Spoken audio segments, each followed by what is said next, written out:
Hello everyone and welcome back to another episode of Switching Stances. I am one of your hosts, Tyler, joined by my good friend, my good buddy, Ollie, aka Gaz. How's it going, mate? It's going well. I'm a little bit sleepy. My sleep schedule has been entirely thrown off by staying up to 8 in the morning for the fights. So Yeah. I'm a little bit recovering still from that, but otherwise I'm doing well. How about you?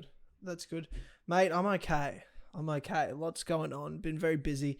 I feel physically just exhausted at the moment, to be honest. Sure. Had a big weekend. Didn't get a lot of sleep. Was house sitting, looking after some dogs. And all I'll say is I was cleaning shit off floors and walls. It was a bit of a... Oh, yeah. Okay. Yeah, it was a bit of a thing. That's okay.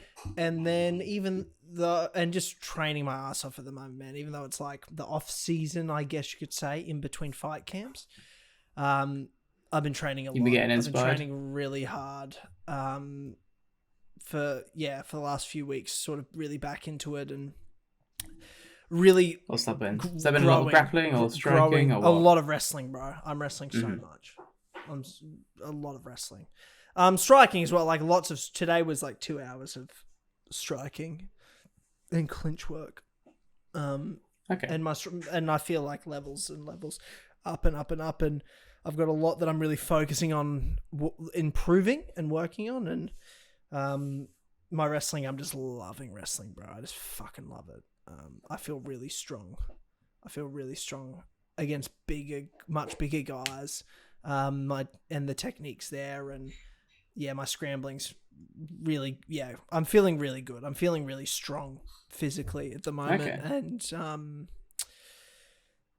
just slowly but surely getting there. But it's hard work, man. I'm just really exhausted. I've done a big session to 2.5 hours of training tonight after work, and literally just like sort of got home at probably 7:30 and showering and cleaning, getting all my gear ready for tomorrow, my training gear, like clean, ready for tomorrow, work gear ready for tomorrow, cooking food. And I was probably done eating dinner like 20 minutes before we were supposed to start.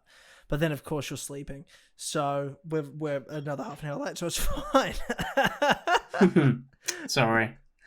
That's Mate, my I'm bad. just busting your balls, bro. I'm just busting your balls. I know, but I do feel terrible. I know, which is partly why I did it. Good. Okay, that's cool. Yeah. Thanks, man. What would I do without friends like you? Well, I mean, I've got to just target every possible insecurity. Really. Yeah. That's what real friends 100%. do. But we had a big, we got a lot to talk about, and I probably won't have the energy for forever.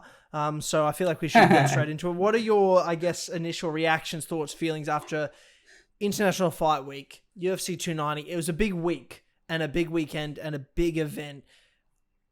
What's your initial reactions to the overall event and its success, and how do you feel about it? Where does it stack up in the year's cards and in past? It's one of the better cards, one of the better pay-per-views in a long time. I want to say it's been what I can't think of one I watched live that's been that good. The one that was headlined by Usman Masvidal 2 was pretty good. I think that was Rose Whaley 1 and Shevchenko Andrade. And I remember that was being an good. International Fight Week, but that was No, I was just saying like pay-per-views. Oh, pay-per-views, yeah. That was like the first one back with crowds after COVID.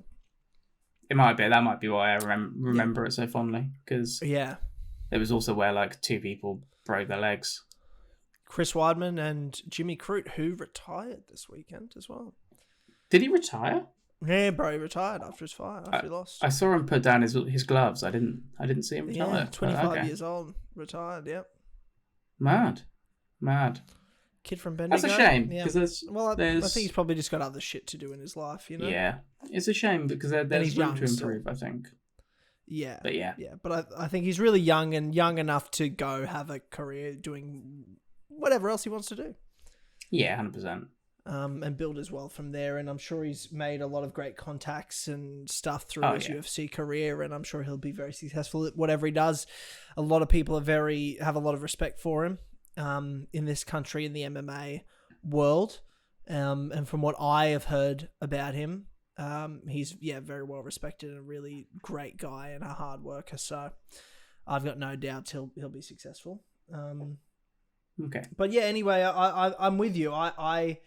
It's one of the better pay-per-views in recent memory. I think it's the best card this year so far. From There's top one to bottom. Glaring. Yes, no, I know what you're saying. One glaring hole.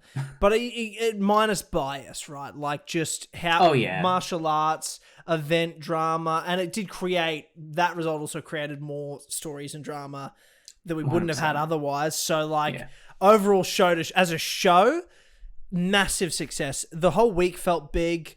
It felt like a really just exciting must-watch card, to be honest. And I absolutely loved it. I mean, it's definitely card of the year so far. And just to look back at past International Fight Week specifically, you're talking about, I mean, the last 2 years in a row really headlined and run by the Anzacs, the Aussies, and the Kiwis. Last year was Izzy main evented and Volk co-main evented, both defending their championships. And this year was just stacked with Aussies and Kiwis. Well, one Kiwi, Dan Hooker, but Volk also fights out of City Kickboxing. Freestyle MMA and City Kickboxing is like a partnership. So there is that. It's the Anzac connection, and they all teamed up, and they all had that really awesome photo together at the start of the week as well, which is great. And it was just amazing to see Volk being in the list of names that got to headline and defend a title successfully in an International Fight Week. You're talking about a card that is only really main evented by the best of the best and the biggest fights. Like, there's been some years that if it hasn't been main evented by the big names, it's only because there's fights that have fallen through. This cards are usually very stacked. You're talking about guys that have headlined cards like that, like Conor McGregor, like Daniel Cormier, Jon Jones, Israel Adesanya. Robert Whittaker's main evented at International Fight Week by accident once because the main event pulled out, and he and Yoel Romero main evented, which was just a fucking incredible fight as it was. Amanda Nunes at UFC 200, like it's a big event, and it just was cool to see Volk just embraced as a star of the sport. And which he is. Absolutely. He's so big, which I just, as much as he's, my favorite fighter, a fellow Australian, an absolute role model for the nation and for the sport of mixed martial arts, I never thought he'd be this big, because I never thought a guy like him could be as big, because the sport wasn't this big. You know what I mean? You don't have to be Conor McGregor anymore to be a star in mixed martial arts. Maybe to be the biggest of the big, and no one's ever going to be probably Conor McGregor level ever again, perhaps. But you got big stars like Izzy, but Volk's a huge, well-respected name in the sport, and he's a big star in the UFC and draws money. Like, that was a huge successful event that he main evented and he carried. And it was a stacked card. It was a great card, and there were other big names on it, but Volk was the headliner. Volk was the star, and he put on a show and paid back the fans for it. And he's beloved, man. And I love to see it. I love to see it, how things have changed from how they once were, I guess, at a time where he wasn't that respected. So it's just really nice to see. It's great to see him have some casual appeal, finally. Like, I had people around to watch the event, and it was great to have them already know who Volkanovski was. Yeah, fucking oath. Like, some of them who are like knew MMA a little bit, because some of them had no idea what the fuck MMA even was, didn't know what takedown was. Yeah, but some of them who knew a little bit were excited for the Volkanovski fight, because he's that guy. He is that guy. He's the, I feel like, consensus best fighter alive right now. I don't see anyone arguing outside of Volkanovski. He's number one pound for pound. He's number one pound for pound. He is. And thank God, in all the rankings, he is back on top on all the different, whether it's UFC rankings, ESPN, MMA Fighting, or whoever. Some of them, including the UFC, haven't shared with Jon Jones, but we all know what that means. You know what I mean? Like we all know Alex Volkanovski is pound for pound number one, 100%. and thank God he's back up there, as he should be. Yeah, no, I'm with you, and I've noticed that he's also. You know, there's still people talking and debating, is he the greatest featherweight of all time, which I just think is so bizarre. He obviously is. And I know Aldo has a few more title defenses and title victories, and I get that, and I have a lot of respect for Jose Aldo, a huge amount of respect for Jose Aldo, but competition he was fighting compared to Volk, the way in which he's winning, like all of the above, Volk is and Volk's beat him. And beat the guy that beat him twice, 3 times in Max Holloway. And people are calling Max the greatest featherweight of all time. But now that Volk's beat him 3 times, all of a sudden it's like, well, actually, Jose's the greatest featherweight of all time. I'm like, since when? You were all on Max's nuts about it. And then now it's Jose just because Max got the shit beat out of him 3 times. I think it might be different audiences, man. I think it might be different audiences. Because the people that I'm saying are still saying Aldo are like, you know, nerds. I like fight nerds who perhaps just love watching Aldo, and they're people who are like, I struggle to see anyone beating Aldo in his prime. You know, just like, even though Volkanovski is probably that guy. Well, I mean, I struggle to fucking beat him in his prime. Yeah, of course. Max, but like, you know, in his prime. Yeah, I mean, Max is a nightmare matchup for him. But anyway, like, the point being, I think they're just people who love Jose Aldo. And I love Jose Aldo. You can't, how can you not love Jose Aldo? But I love Volkanovski. I mean, Volk's, obviously, he's better. He's better. And the truth is, the truth is, and what I've noticed as well, like, yeah, sure, that there's a bit of that conversation going. This is the first time the conversation's starting to change from, is Volkanovski the greatest featherweight of all time, to, is he in the conversation of greatest of all time? I've started to see I think far in the conversation. I also think that, but you and I are very biased. So, like, I'm more thinking, am I hearing it in the sphere of MMA, Twitter and, you know, Reddit, all the online spaces, Instagram, YouTube, all that sort of stuff. Like, am I seeing it in the conversations? I'd not really ever seen it before. Sure, I'd seen some biased Volk nut huggers like us say it. Yeah. But now it's like a real conversation. It's not there yet. Like, it's only just starting. Next time he wins a fight, it'll be a little louder. And then if he beats Islam, it'll be loud. But if he beats Ilya, let's say his next fight's Ilya, and he dominates him, it'll be a little louder.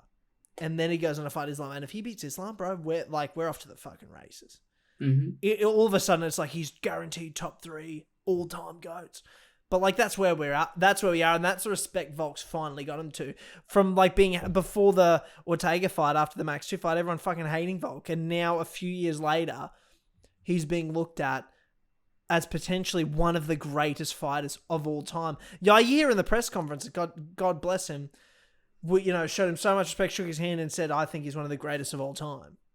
Not just featherweights. Like, he said greatest of all time. And I'm like, I'm with you. Every time I watch Volk fight, I feel like I'm watching the peak of mixed martial arts. Like, as someone that's watched it for a long, long time, there's never been anyone better at MMA. Exactly. Like, I'm watching it and I'm like, oh my God. You go back and watch the UFC 1 and then you watch a Volkanovski fight. It's like, wow, how the sport's evolved. He's the evolution of mixed martial arts. He's the peak of evolution of mixed martial arts. That's what it feels like when you watch him. Like, when you watch him and the Ortega fight, him and Max 3, like, the Zombie fight was just more of a bully beatdown. But, like, where you just see him, like, the way he moves, I'm like, you are watching the highest level of MMA. Even him and Islam, like, as a fight itself, those two together, you're watching just maybe the highest level of MMA that's ever fought in the UFC against each other. That's what it felt like. He's like the next generation in that I think he's going to be the guy that inspires people in 10, 15 years. Yeah. People are going to be saying, I grew up watching Alex Volkanovski. Yes. You know, I know he's who, like, it feels like our this generation's GSP. This generation GSP, like the true gentleman. Like, GSP was never a shit talker. He was just an amazing man and mixed martial artist. And Volk feels like that type of star. The GSP type of star. The gentleman. Yeah. Just a regular Aussie bloke. And you love to see it. I guess, well, let's start from the top of this card. Alexander Volkanovski defeats Yair Rodriguez to defend his undisputed UFC featherweight championship via TKO in the 3rd round. Gaz, how do you feel that fight played out? What are your thoughts on the fight overall? We were both worried, I think, understandably so. And even Volkanovski in the post-fight said, I was a little bit scared during my camp. I think Yair had things that were tailor-made to beat Volk, particularly fast twitch high kicks, just the ability to go high body low with his kicks. Yeah, I think made him a terrifying prospect for someone like Volkanovski, whose hairiest moments have come off the back of kicks, really. Yeah, Max dropped him twice, and Islam rocked his shit with one. Yeah. And didn't matter at all. He's just that good. Yeah. He did everything you want to see from him. On the feet, the right hook was money. Yair is someone that will frequently dip out to his left after a combination or after throwing something, which didn't play necessarily a factor in the finish, but is something that I had noted. Like Max was catching with stuff there, and it's something I kind of wanted to see was that right hook, and Volkanovski used it in a way that I wasn't expecting, and in a really sneaky little stance switch, with that lead low kick, step back, power, pump through your hips to the right hook at the southpaw. Yeah. Really, really sneaky little combo. Oh, bro, I'll tell you what, we've been drilling today at the gym. It was that shit. It was that. We're like, Volk doing this, the inside kick, switch stance. Like, it was fucking beautiful. I'm going to be on that when I go to my side after this week, for sure. The performance, man, was total domination. There were a few moments in the 3rd round, you got a few kicks and punches off, but Volk just ate them like nothing. Like, I'm watching it and, man, I've never felt so calm watching it. Well, not calm, but I was just sort of like sitting there really taking moments in, and everyone around me was freaking the fuck out. And I just was like, nah, bro, he's fucking eating that shit. That's fucking Weet-Bix, bro. This is a boy who's grown up eating fucking Weet-Bix. Just fucking dozens of them every day. Like, this is nothing. And he just ate all the shots and rolled with all the kicks, most especially. Like, he got caught with a few good punches, I felt like, more than kicks. Whereas kicks, he was really ready for. And you talked about, and this is sort of how I felt, and I was pretty confident with. I was like, I want to show Yair that respect. Yeah, I was a little bit worried because, like you said, maybe he was caught with a few things in the past from a Max or an Islam. But Volk is the highest fight IQ we've ever seen in MMA, in my opinion. Prepares better than anyone I've ever seen in MMA. And the reason he gets caught maybe from Max the Max 2 fight, to me is an anomaly because he wasn't well. And I'm deferring to that for the Max 2 fight. That's an anomaly. We know Volk's better than Max. He's fucked him up twice. Like, that was a 50-45 the first time, and it was a 50-43 this 3rd time. And the second one's just an anomaly. What do you give 10-8s? In the Max fight? Yeah. Oh, fuck, I don't know, bro. I don't know off the top of my head. I don't know every round. Okay. I had a 50-45. I thought it was competitive enough, but, just dominate. It was a shit kicking that Max. Yeah, there's probably 50-44. I think there was one round I felt like it was just, so one-sided. I forget whether it was the second or the third.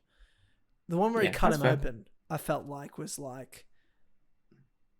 Yeah, maybe I'm being dramatic. Yeah, look, I don't know. It's been a long time. Anyway, Volk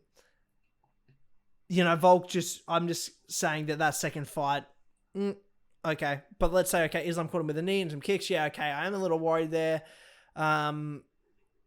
But again, what was he preparing for Islam for? Specifically the strengths of the wrestling. You know, and he admitted, he's like, I just wasn't prepared for the striking. But I will be next time. And this time I'm like, well, he's preparing for the kicks. So really, I was actually also thinking like maybe we should be watching Yair's grappling. And especially from the bottom. And he did land a good elbow in that first round from the bottom as well. But in terms of submission defense, I mean, I'm like, if there's anyone that's not getting submitted, it's Volkanovski. Yeah. So, at the end of the day, nothing even came close. Yeah. The round that I was worried was the second. That was what I said in our preview. I was like, look, I feel like the first round, they both, well, especially Yair's going to respect Volk a lot. I don't think Yair's just going to come out guns blazing with kicks and stuff in the first round. I think it'll be really a feeling out process. What surprised me, or I was happy about, was how easy Volk was able to get him down off catching one of those kicks early. And then just dominating that first round. And then I'm like, good, this is what we want. And then we came in the second, I was like, okay, this is where I'm worried. And then he did start letting go with a few kicks, and Volk started pressing him and pressuring him to close that distance. And that's when he got caught with a big shot, a big counter right hand, but Volk just ate it and then managed to get him down. And it was just, again, really starting to put that damage on him. And I'm just thinking, okay, he is putting that damage on. Are we going to look at like after the third round, after the fourth round doctor stoppage? Like I was sort of thinking just from damage, but then in that third starts and it's just this on the feet exchange. And I'm like, okay, Volk landed a few good shots, but then Yair was landing a few good shots. It was actually quite even. Not like they're both landing. Neither was landing like anything insane that I'm like, one of them's going to get dropped up until, you know, and looking back, Volk had been setting up that inside leg kick, switching to the right hook, that check right hook, going backwards. And he was setting it up beautifully, missed it or just sort of hit it lightly earlier in the round. And then right before he hit it hard, he missed it. And then he goes in again for it and really committed and hurt Yair badly. Pushed him up against the fence, sort of did a beautiful, like really aggressive feint, like he was going to go in to draw that counter out. Realized Yair was hurt and not prepared to throw big counters like that. Came in for some safe shots, grabbed his headshot to the body, threw a knee, and then just took his ass down. And if there was ever a takedown I was cheering for when you've hurt someone, it's Volk. Because if there's any place that's just you're safe for ground and pound, like Volk's ground and pound is so elite that usually when someone's like, God, you hurt, you're like, no, don't take him down, finish him. I'm like, no. Volk will finish you. Yeah, Volk will finish. This is where he's best at finishing you. The worst position you can be is hurt and underneath this motherfucker. Yes, exactly. He's so good at posturing and hitting. Yes. If he can do it to Islam, he can do it to anybody on planet Earth. That's how I see it. Yair, who doesn't want to be there anymore. 100%. Yeah, and Yair did not want to be there anymore, bro, by that third round. That's how I felt. No. Respect to Yair, because I like Yair a lot. And with all due respect, I was sitting there thinking, like, nothing can make me upset as how I was earlier in the card. Even if Yair had won, I still would not have been as upset as I was earlier in the card. Because I like Yair. And I respect Yair. I think Yair is really I respect skillful. Yair as an opponent. And stars make fights. And I don't think Yair is necessarily a better MMA fighter than Volk, but I thought, look, I respect his skills and what he could possibly do in moments with his kicks and his striking overall. But I really don't want to add anything to worry about. Volk absolutely dominated him, finished him in the third. There's not much else to say. I mean, we were glowing about him before we even got into this fight breakdown. He's just cemented himself as just the most dominant, probably featherweight champion of all time. And like, he's just head and shoulders above everybody. I mean, is there a champion who has ever completely tooled up his competition like this? Well, if you look at Ortega, Zombie, Max, these last 4 title defenses, like obviously, the second Max fight was dicey, but the last 4 title defenses have been dominant. And you're talking Max Holloway, Yair Rodriguez, Brian Ortega, and the Korean Zombie. And people say now the Korean Zombie sucks, but Korean Zombie's a fucking legend. Those 4 guys, he dominated them, bro. He destroyed them. Mm-hmm. And they've beaten all the other, like, especially Max, has been all the other contenders, the Arnold Allens, the Josh Emmets. Like, yeah. He has... And he made a very compelling case to beat Islam as well. The champ above. We both agree he did beat Islam. We both agree he did. Is it close? Is it that close that I'm like, no, it's not a robbery. It's a super competitive fight. No disrespect to Islam. It was a super competitive fight. Do I think Volk dominates him in the rematch? I do. I actually do. I actually think it's not close if they rematch. Because I think Volk's going to focus on just beating him up on the feet. And respect the shit out of his striking and focus on that. And I think if he does that, he'll win. Because he knows if he gets taken down, he's getting up.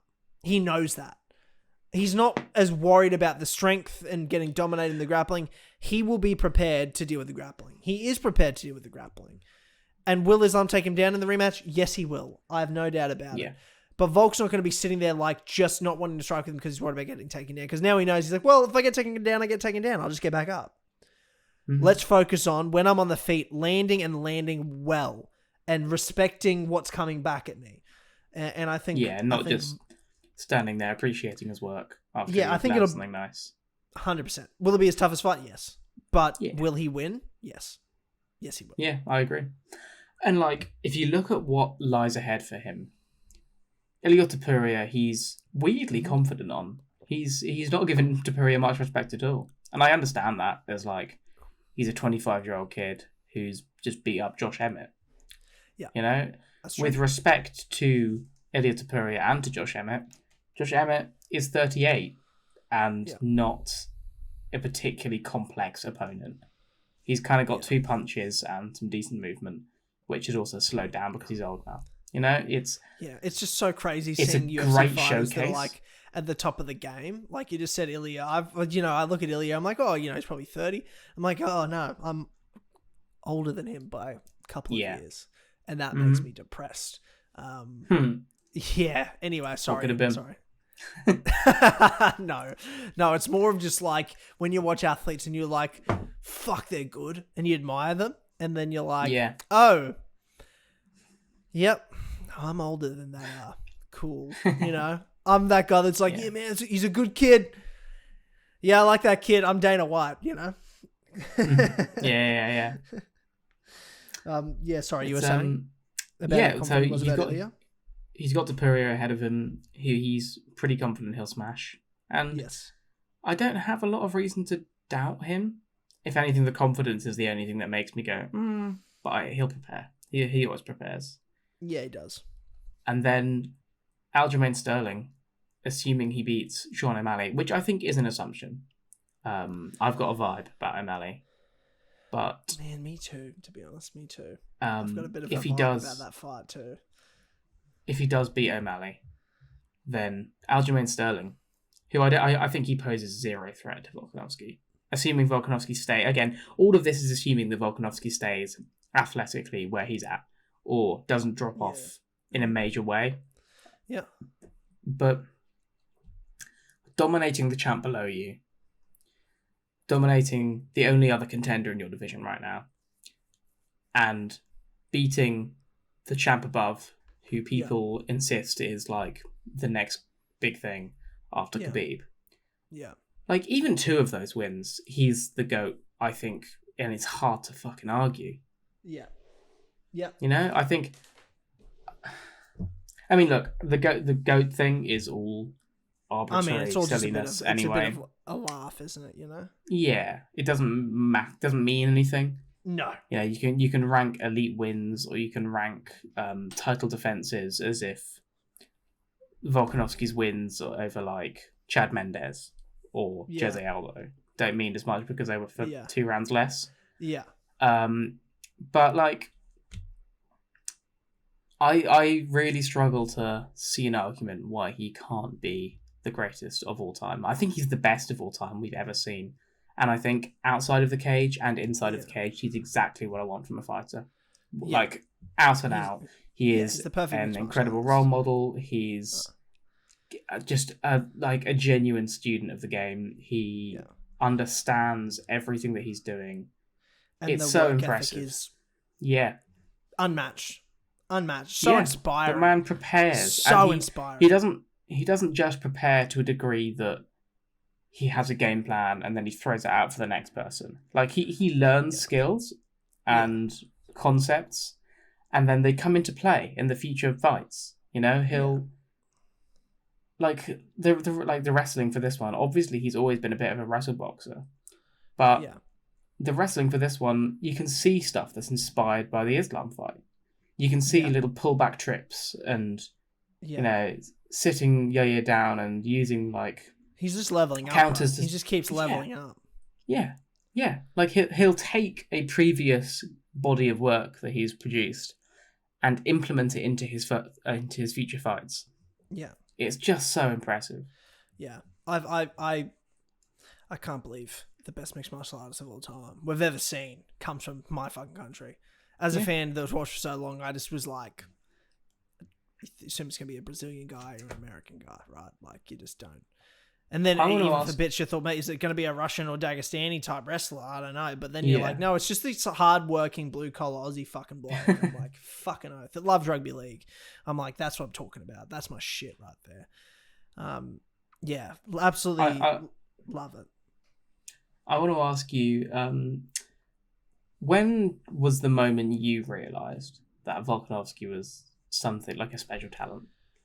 Because you look at his early stuff and he's good. But really, he's just like rugby takedowns and a right overhand for quite some time. And then he just hits a point where he becomes a bit of a point fighter and then he brings it all together beautifully. When do you think, like, as someone who's watched his entire career? Yeah. Yeah. I was at his debut. I remember. Really? I was at Volkanovski's debut. I saw his first two. I was at his first two fights. I was at his fight in Auckland, New Zealand. I was in his fight in Melbourne in 2016 for his debut. I think I realized it when there's two different occasions. Mm-hmm. One's like, oh my God, this guy is unfucking beatable, which was against Brian Ortega. That was for me as well. Yeah. But to me, I thought special talent, this is like creme de la creme, is when you beat Max Holloway. When he won the title. Yeah. I thought he would... I was like, when he beat Chad Mendes, I'm like, oh, we're fucking cooking. Like, we're talking... Oh, yes, the next Aussie... he's the next Aussie champ. But to sit here and say he's going to be who we see now, I never would have thought then. And then when he beat Max, and the way he beat Max, I'm like, holy shit. Like, this guy is... unbelievable. But then is there like moments where you're like, was it a bit of a fluke? Did Max have an off night? Like you're still sort of, you don't know, you don't have all the answers. I need to see more. But by the time he beat Ortega and the way that all went down, I was like, okay, we're talking about a special talent. I think, but to talk about the level we see him now, I think every fight, I'm blown away. I remember sitting there watching the Max Holloway 3 fight was just unbelievable. I just couldn't believe it, even though I knew it. And then watching the Islam fight, I was sitting there next to, one of my best mates, Jared, who was so nervous. And he's like, holy shit. And he looks at me and I said, dude, he's like, why? He's like, I'm always more nervous than he is, right? And he's like, I've never seen you so calm for like a Volk fight or a fight like this where we're like so invested. And I said, I just knew, bro. I just fucking knew he was going to do this. There was just something in me at that point where I'm like, when Volk says something, I just believe it. And when he's that confident that he can get back up from a takedown, I'm just like, fucking earth, bro. I'm with you. I just believed it. And was I still blown away? Yes. Was I still sitting there like, holy shit, I actually can't believe that he's this good. But I still believed going in that if Volk says it, it will be done. The same way Dana White, of all people, which I'm just like, he never does this. This is like, you have to be one of the best for him to go, whatever he wants next, we'll give him.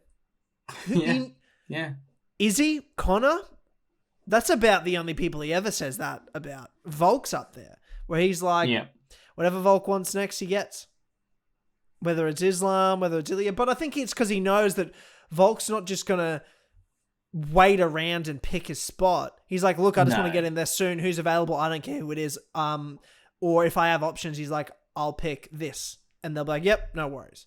So they just know that he's a company man. They just know that he is, he's going to show up and he's going to do great work, you know? Yeah, no, absolutely. So it's great. It's great to see.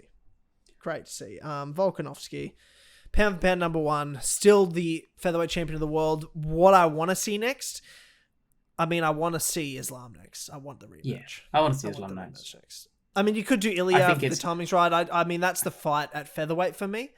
Aljamain can wait till after Ilya, in my opinion. I'm fine with the Aljamain fight happening if he beats Sean. I think that's a big if, to be honest, because of vibe and vibe alone. But, we don't know how that's going to play. We're going to wait till August for that anyway. So right now we've got either Islam or we've got Ilya at featherweight. I think Ilya can wait. I don't think that's going anywhere. Ilya's not going to get and to I think Ilya needs the time to prepare for Volk to be a threat, with all due respect. Because if they fought in 3 months, Volk's going to fuck him up so badly. Yeah. And I rate Ilya. I think Ilya could be a featherweight. I think Ilya will be the featherweight champion one day when Volk's retired. You know what I mean? Like with the age difference and what Ilya has in front of him that potentially he has. I really do. Not while Volk's the champion though. And I think that Islam fight needs to happen. And I think if it doesn't happen, it may never happen. Volk's ready. Islam doesn't have an opponent. You think Justin Gaethje or Dustin Poirier are going to be ready 2 months after they go to hell and back against each other? No. Yeah. Charles Oliveira says he can't fight in October. And Volk said he can. Yes, he's got a surgery and we'll sort of know in a week probably whether it's possible or not, depending on if are there any complications or is it smooth sailing. So we don't know for sure how Volk's going to hold up from that surgery this week, but assume it goes well, assume it's what he's saying it is. By October, I think he should be ready. He's already done a training camp for Islam before. I can definitely see that happening in October, to be honest with you. I can definitely see Islam and Volk going again. I think that's what's next. I think I mean, for me, it's silly to not make that what you have next. Yeah. I think it'd be a real shame if we don't get that fight next. I think in the event that Poirier and Dustin, sorry, that's not the right words. Gaethje and Poirier, knock each other out. First round, minimal damage. Yeah, true. Which is possible. It's always possible. It is definitely possible. Definitely possible. Yeah.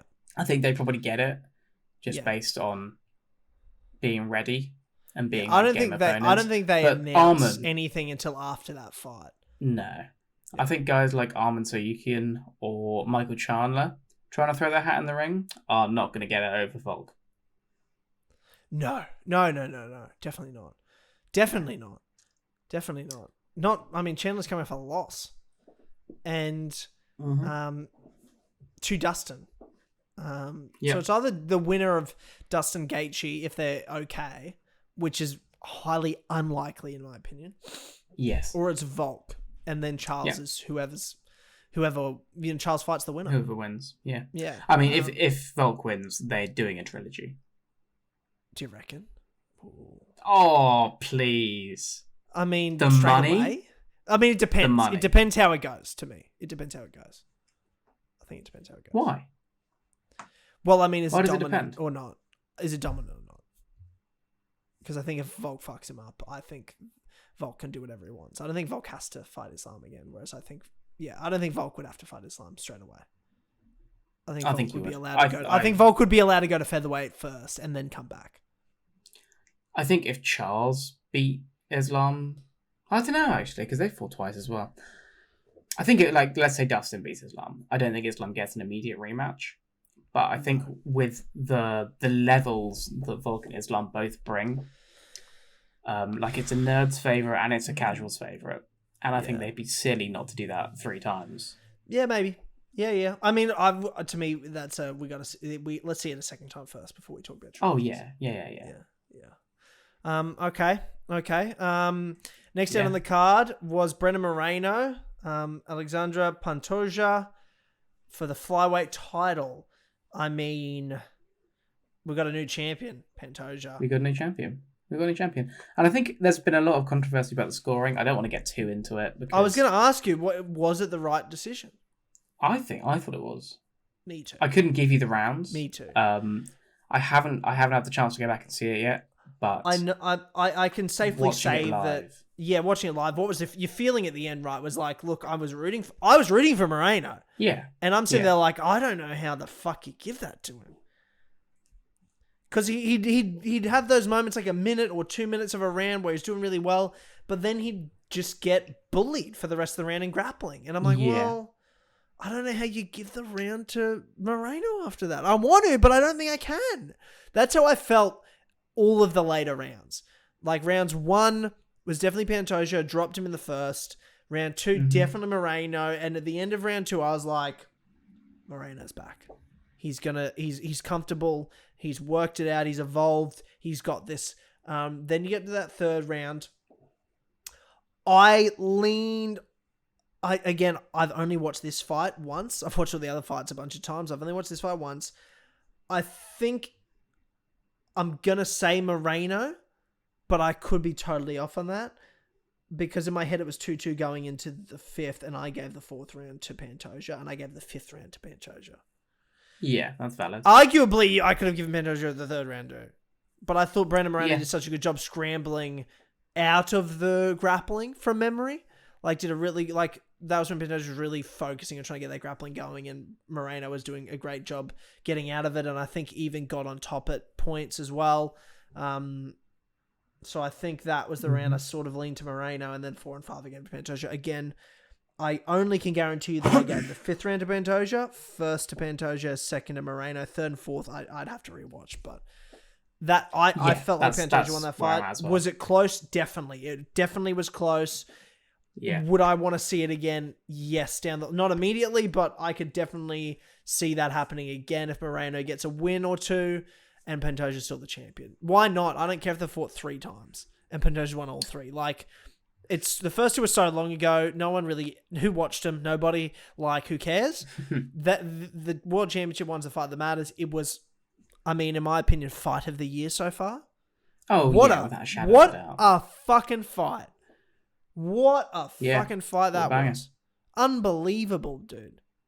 It was unbelievable. I absolutely loved it. Loved it. No, genuinely incredible. How did you feel about Pantoja just able to out-grapple and control Moreno, which really was his answer in this fight? I made some bad reads on this one, man. I've got to hold my hands up. In every other fight that Pantoja has grappled, if he's not been able to get it early, if it's been defended early, well, I guess it's not a bad read, really, is it? Because it just didn't happen. But if it's been defended early, he very quickly goes away from it and is just like, fuck it, we're going to brawl. Yeah. In this bout, Moreno didn't... I mean, he didn't treat the grappling, I don't think, with the level of the floor is lava that he should have. And I think he sort of... I mean, his scrambling... I think it's because he got dropped in the first, because he was floor is lava at the start. And I think he made some defensive errors in that, because I think Pantoja knew. He's going to try to stay off the ground, and that was when his striking opened up early. And then Moreno's like, okay, well, we're striking, let's strike. Second round sort of had his moments, came back, and he did a beautiful job with the left hook, body, and then head, doubling up on that hook. And it was landing at will at different moments of that fight on Pantoja. And that's when Pantoja later in the fight, I felt like once he realized he was getting chewed up on the feet, he's like, okay, I need to go back to my grappling. And he realized by the third, I think, he's like, this is my, path to victory. Yeah. And then for some fucking reason, in between the 4th and 5th round, Pantoja's corner's telling him, don't go for the takedown. And I'm like, I'm pretty sure that's the only thing that's fucking working for him. He should definitely go for the takedown if I'm Pantoja. I don't know what was going on in that corner there. But in the end, he didn't listen to his coaches, and he went for the takedown to the 5th, and it secured him the round and won the world championship. Yeah. Yeah, it was also a fight where I think you saw Moreno, who is... I think, quite a proud fighter. And I think you saw him dragged back into a brawl that he shouldn't have been dragged into. I think he's got very good movement where Pantoja doesn't. Yeah. And I think Pantoja's only chance on the feet really was making it a fucking dogfight. Yeah. Which he did with tremendous success. He really made that happen for him. Yeah. Just has a real scrap. And I think Moreno got sort of baited into this idea of I've got to get one back. If he gets landed on, I think he got baited into the idea of now I've got to throw back, right now, so that I'm not down. Whereas I think probably fighting a bit calmer, a little bit more. I mean, it's all it's all easy to say when you're not in there. Yeah. But a little bit calmer, a little bit less in Pantoja's face. Slap him with counters and then move would have been what I would have liked to have seen. Yeah. From Moreno. And still almost made it work anyway. So you can't hate the process too much. He really did. But yeah, no, genuinely great performance from Pantoja. Thing is, the Royval fight after this is one that is interesting for Moreno. A lot less interesting when your champion is Alexandre Pantoja. Because they fought a couple fights ago and Pantoja choked him out in a round and a bit. Yeah. So I don't know if I need to see that again. I mean, Albazi, if you want to push Albazi, I'm fine with that. I guess. But I'm sure they'll do the Moreno fight because they love the guy.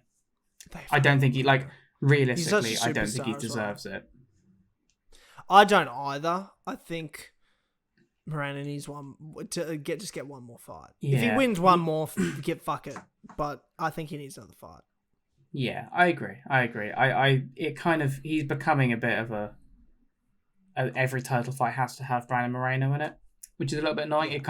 I think it halts the division a little bit, makes it so that it can't move on. Yeah, I'm not annoyed because I love Brandon Moreno and name a bad Brandon Moreno fight. You can't, especially in this era of Brandon Moreno. Yeah. 100%. So yeah, it just sort of is what it is in that regard. But I love Moreno. He's a superstar. I'm gonna be honest. I think he'll be champion again one day. I reckon so. I think he'll win. He's gonna win the championship again. Because I just think he's that good, and he's still got ways to go. I think he's still got quite a few years at the top. Great fight of the year in my book so far. Yeah. Next, look, I'll be honest, if Volk didn't win the main event, I probably wouldn't be here right now because Robert Whittaker, Dricus Du Plessis, feature bout, this was the only sure thing on this card. And this card was fucked. This card was an emotional roller coaster, but this was this was a cataclysm.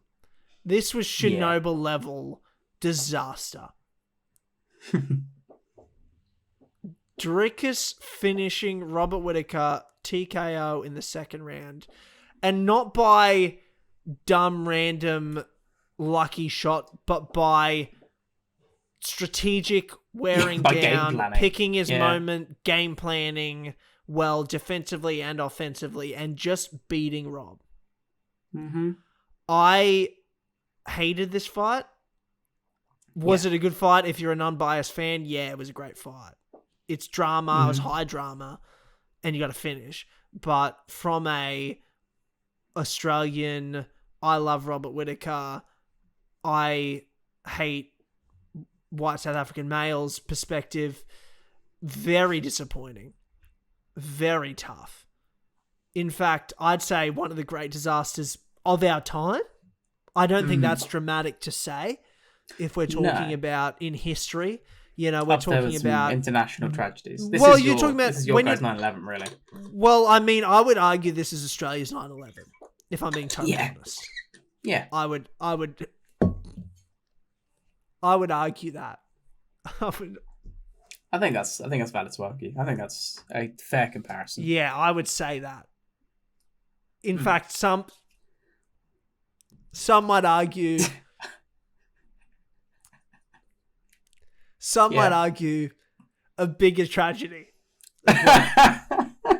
Some I might knew you were argue. going to say that, and I was like, is he gonna sell it? Well, I'm not go saying that. I'm not saying No, that. of I just want course. to point that out there. But I've heard along the grapevine by the Billabong, Billabong chats historians. going on. Yeah, well, just down by the Billabong.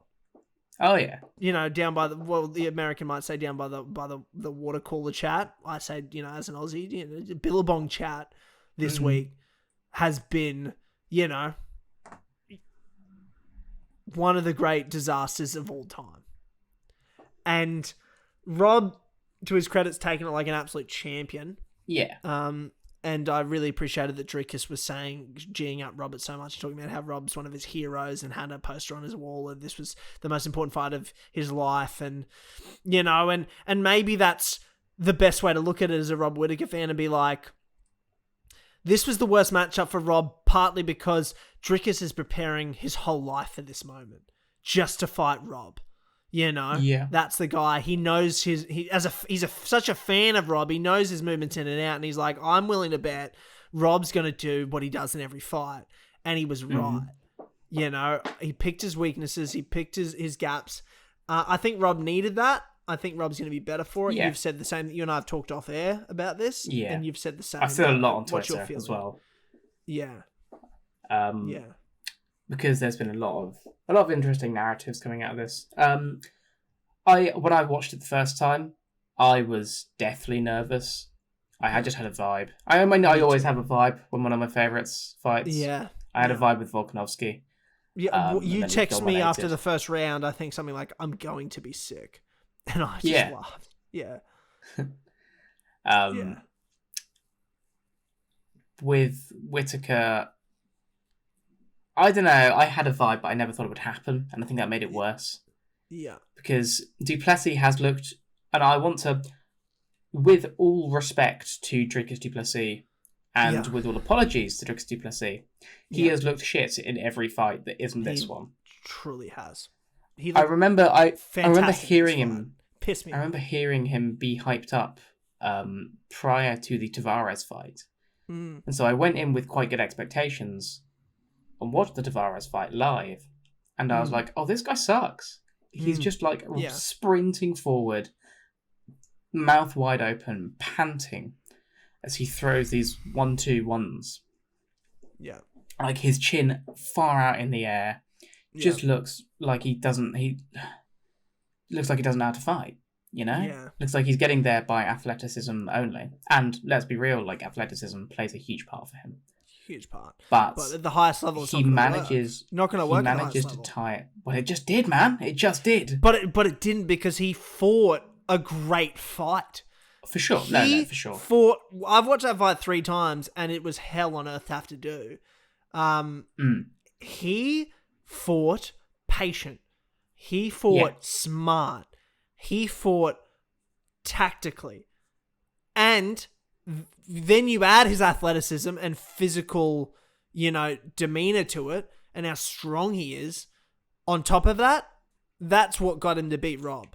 He knew Rob's weaknesses. He knew Rob's strengths. He defended the strengths, and he took advantage of the weaknesses. It was perfect. And he didn't just do it in the sense of like, I'm going to neutralize, and then when he capitalized on a weakness, he finished the fight.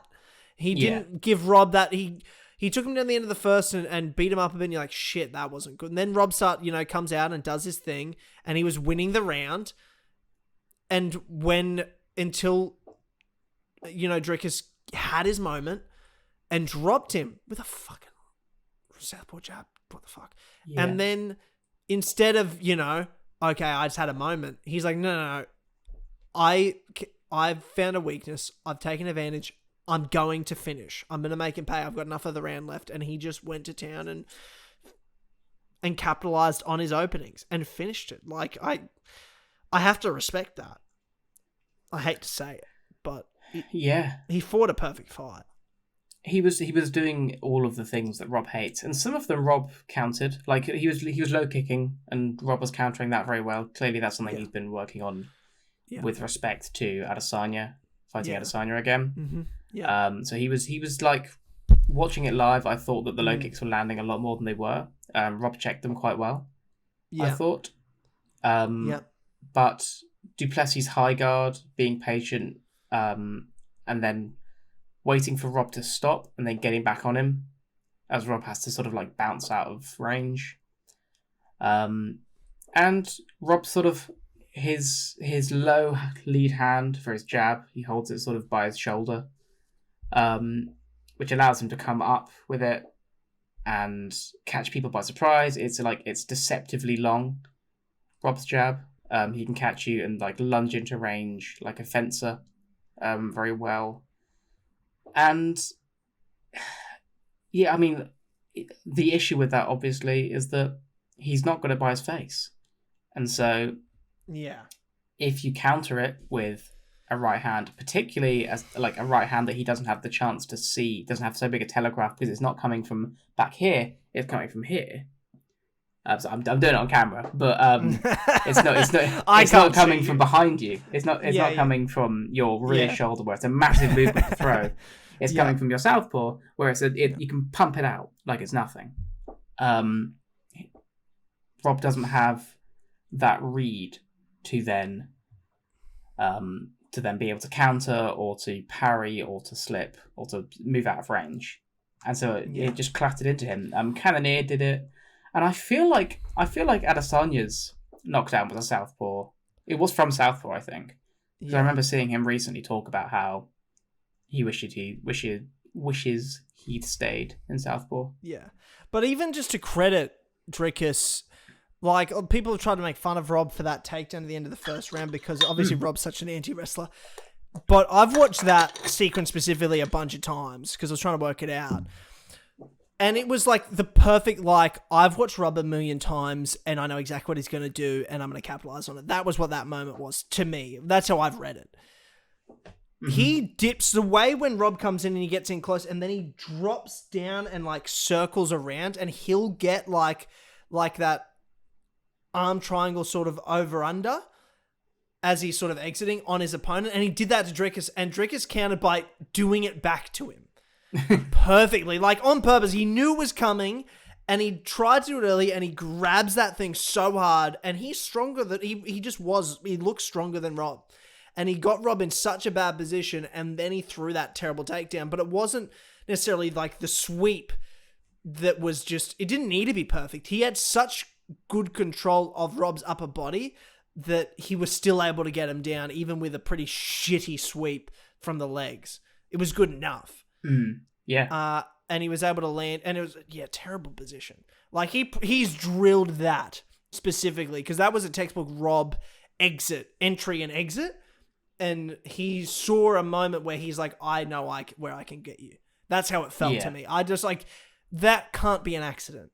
I refuse to believe against Robert Whittaker that move was an accident. Yeah. You know, when it's off something that Rob does all the time and he clearly prepared so specifically for Rob that I'm like, well, that was on purpose. Yeah. Hearing him talk, and it's always been something that he'll do is he'll have these silly, sloppy fights where he looks awful. And then he'll come out and in his post-fight stuff, he'll break it down as if he's totally cognizant in there at every moment. Like most fighters, I feel like get in there and let instinct take over. Yeah. In the post fight to this one, he was like, Rob hit me with 2 1-2 high kicks, and we prepared really. We prepared for those for ages, and he only hit me with 2 of them, one at this point and one at this point, and I feel like I blocked both of them. And it's like, how do you have the wherewithal to know how many of each combination you're being hit with? In the biggest moment of your life. Like he's it's weird and it's only really starting to come through for him that he's like a genuinely intelligent fighter. In terms of outside of the cage, he knows what he has to do and further than that, why he has to do it. I feel like there are a lot of fighters that you can tell them, okay, you've got to use the southpaw jab. But they won't maybe have a firm grasp of like what that southpaw jab's doing, and so they can't capitalize on it on an instinctual basis. Whereas I feel like Du Plessis understands fighting on like a theoretical level as well as a probably better than a level where he's in the cage throwing the techniques. And obviously, like, he's insanely powerful. He's insanely athletic. That was the big thing for me on the ground. I don't think Rob looked bad on the ground so much as Rob looked outstrengthed heavily on the ground. Yeah, I mean, Robert Whittaker's a Brazilian Jiu-Jitsu black belt. Like, he's no fucking joke. He was going to wrestle for the Commonwealth Games. Yeah, he was. He was invited over there. Yeah. You know, he's a good grappler, and this is a little bit. I know a lot of people. By the end of the round, he was back on his knees. Like by the end of the round, he was back on his knees, standing up. Yeah, it is a bit of a cope, but I'm with you. I'm coping too. It is a little bit of a cope, but it's totally a bit of a cope. But I think I think you'd see the sequence on the ground end not long after the round ended. Yeah. Okay. Yeah, I have another theory for you though. Yeah. About this, and we could sit here and say, "Wow, how wrong we were about Dricus. He's actually really smart and really good." Think about that a week ago, you know? Mm-hmm. Or counter argument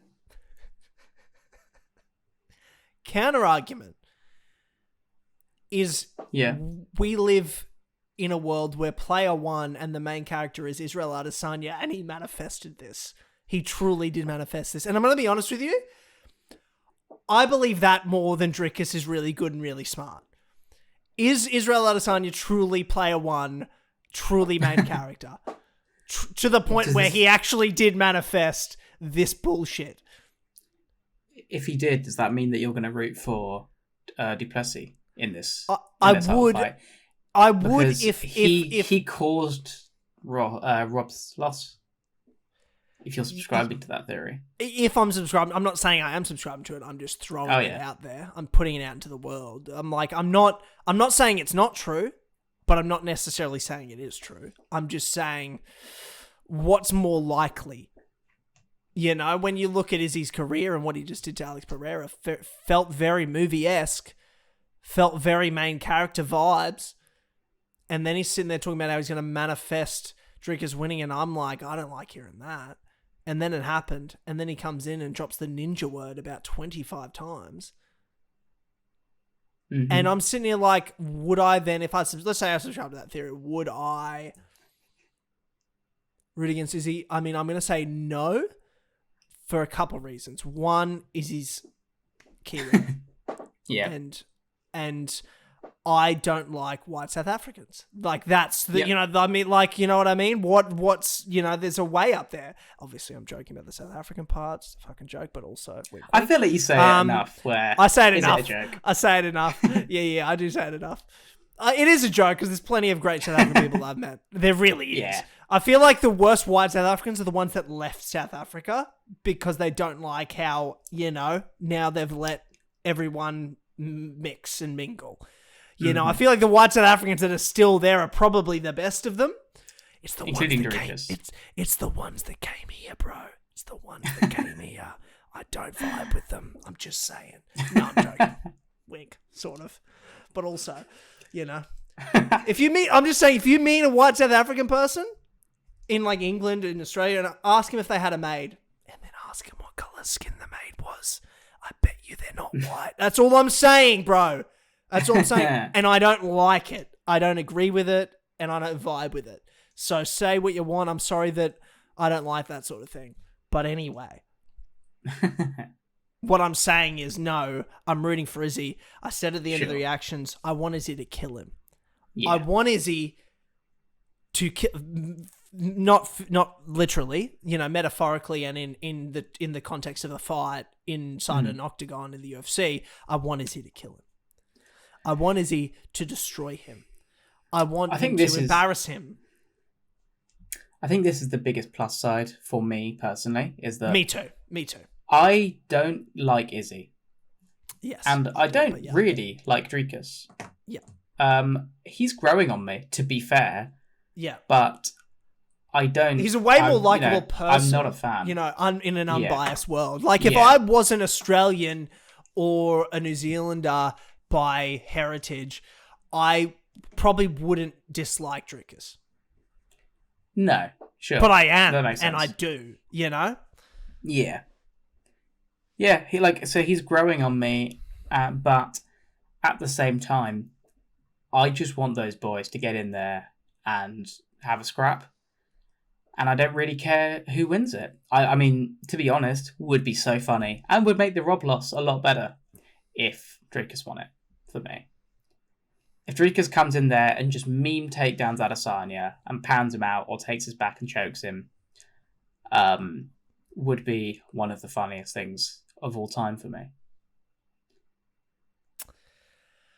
If Dricus beats Izzy, which, I mean... And it can happen. I can't... I mean, after what happened this past... You're right. Mm-hmm. Anything can happen. I'm not at all of the opinion that he can't win now. Like I was so sure that Rob would beat Dricus. Yeah. I have to now be like, well, it's fucking possible. It's MMA. Anything can happen. Every time I say it can't happen, it does happen. That's how MMA works. And if anything, it might just have been...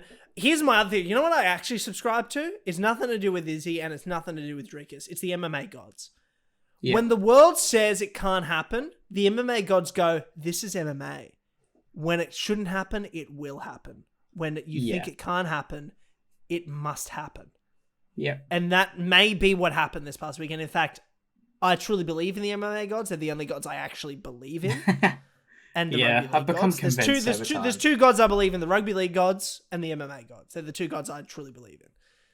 And I think the MMA gods punished the MMA world and just reminded them that this is MMA and anything can happen. And I think that's the most likely scenario. And I think... And I was sitting there, and I said this in the reaction. You'll hear it in the reaction videos because this will come out first. When we got to the Alex fight, I said, this card has been so fucking wild of what's happened.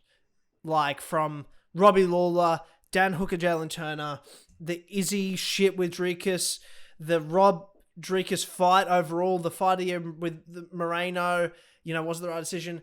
And we were just sitting there like, what the fuck's going to happen? No one felt good about Alex Yair going into this. No. Who I was watching with, I'm sure you weren't either. You were in a state, you were way worse than me, bro. The text you were sending me, you were ready to fucking noosh yourself. Dude, Alex comes out, he walks out. Sorry to go back to it. You were overanalyzing that so hard. You're like, bro, he just doesn't look as hyped up. I'm like, yeah, because he's not in Australia and there's Mexicans everywhere booing him. Yeah, no, but he was booed heavily for the Max fight and he came out viciously. But I think it's because he was really... I think he felt respected, but still was not at home.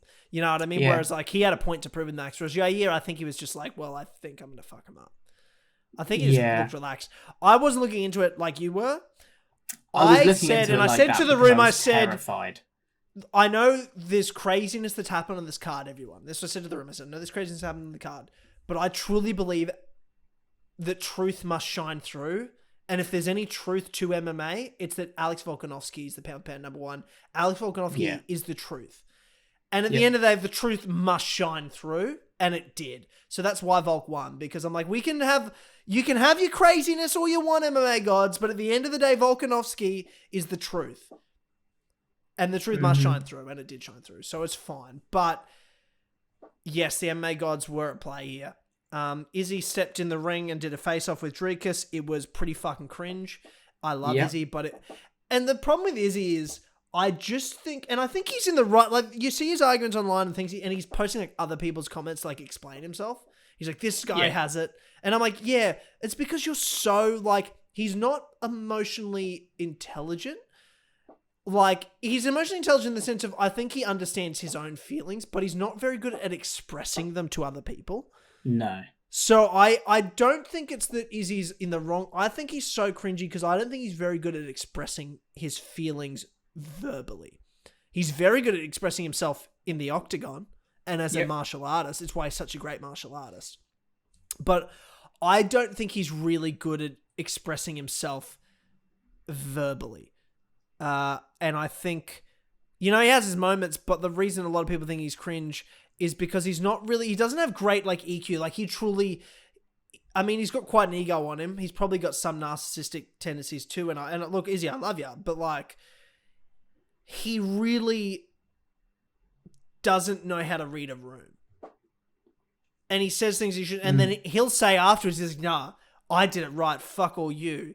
I'm the man. And it's like, yeah, well, you know what? Actually, man, fuck you, bro. Like, you sound like a dickhead.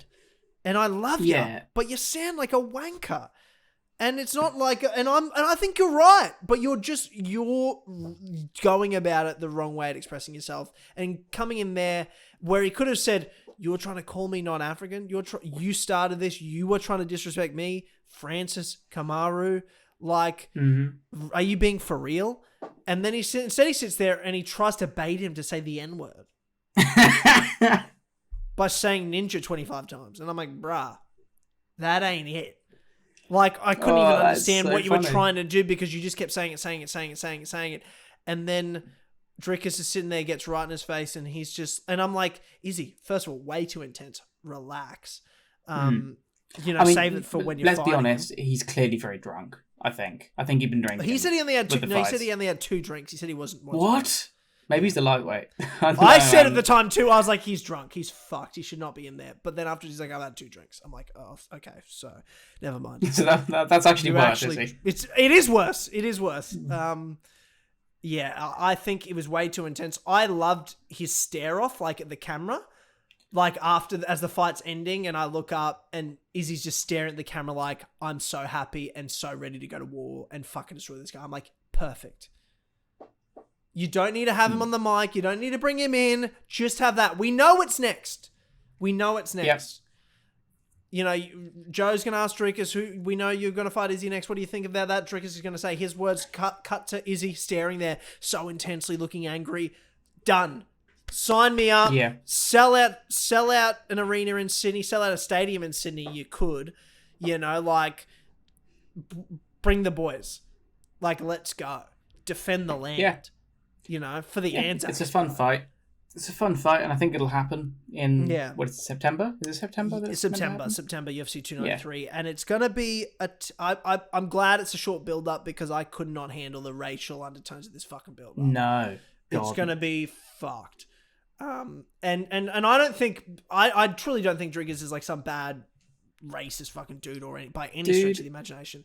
But neither do I do think he's going to have a fan base that are. He already does. Well, he already does. He already does. Didn't help himself by jumping over to shake Trump's hand and shit and all that. But then so does it's MMA. They all fucking love Trump. Yeah, it's MMA. So Izzy had a photo with him, like, you know what I mean? Like, what does it matter? But like, it is going to be like that. And Dricus really fucked up, and he's going to have to play this role. Otherwise, backtrack. Either way, he's not going to look great in this build-up, I don't think. No, the only thing that benefits him is that Izzy's so bad at expressing himself. Izzy's going to be just looking bad in that regard, even though he's probably right.